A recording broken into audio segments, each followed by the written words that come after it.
कभी कभी जिनसे हम दूर भागते हैं वहीं एक दिन हमारी जिंदगी बचा लेते हैं, लेकिन तब तक बहुत देर हो चुकी होती है।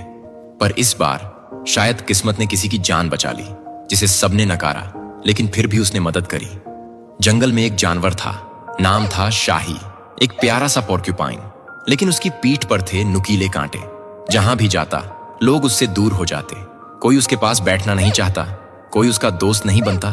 सभी यही कहते, देखो कांटों वाला आ गया, उससे दूर रहना वरना उसके कांटे तुम्हें चुभ जाएंगे। शाही चुपचाप सब सुनता लेकिन कुछ नहीं कहता। वो बस हर रोज अकेला होता जा रहा था, जैसे उसकी जिंदगी में रंग कम और चुभन ज्यादा हो गई थी। एक दिन दोपहर को जंगल के पास एक नन्हा कंगारू बच्चा खेलते खेलते एक गहरे सूखे कुएं में गिर गया।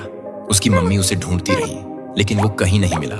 सिर्फ उसकी धीमी सी चीखें कुएं से बाहर आ रही थीं, और कुएं में थे कुछ खतरनाक मगरमच्छ जो उस सूखे तल से धीरे धीरे ऊपर की तरफ सरक रहे थे। शाही उधर से गुजर रहा था। उसने चीख सुनी, वो रुका और धीरे धीरे कुएं के पास आया।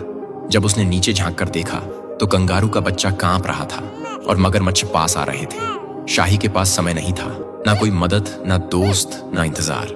उसने फौरन पास पड़ी एक बेल की मोटी टहनी को उठाया, उसमें एक लंबी रस्सी बांधी और कुएं में लटकाई।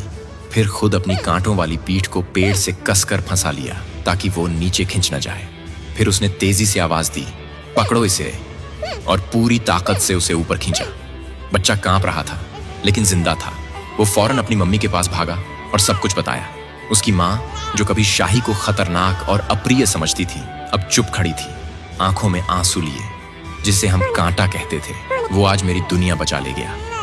कभी कभी जो बाहर से चुभते हैं वही अंदर से सबसे मुलायम होते हैं। शाही को शायद आज भी कांटे हैं, लेकिन अब जंगल जानता है वो कांटे किसी को चुभाने के लिए नहीं, किसी को बचाने के लिए हैं। किसी की बाहरी बनावट से मत आंकिए, क्योंकि जो दूसरों से अलग दिखता है वही एक दिन सबसे अलग काम कर जाता है।